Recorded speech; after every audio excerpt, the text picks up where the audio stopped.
لوی او وړوکی یا کوچنی.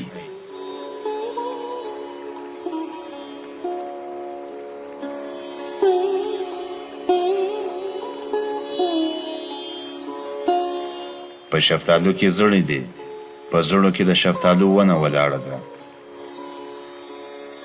د غنمو په وږو کې دانې سته، په دانو کې همدغسې وږې سته. په چرګه کې هګۍ ده، په هګۍ کې چرګه ده. دغه یوه دانه پندانه چې ګورې تیل او پلیته دواړه لري، او په حقیقت کې یوه بده ډیوه ده، مګر ستا سترګې دغه رڼا نه ویني.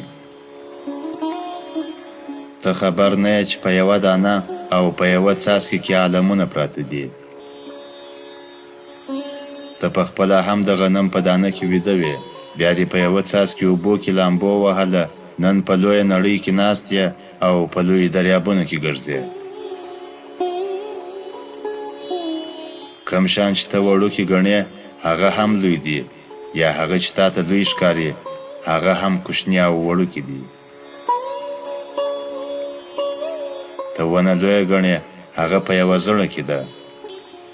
تا ته زړې وړوکي یا کوچنۍ معلومیږي، په هغه کې غټه ونه ځای سوې ده. دغه غټه هندوانه چې ګورې کال ته نه پاته کیږي او عمر یې ډېر لنډ دی. دغه د هندوانې کوچنۍ زړې تا ته هر کال تازه هندوانې درکوي. د زړې قیمت له هندوانې نه لږ نه دی. که زړې ورکې سوې هندوانه ورکیږي.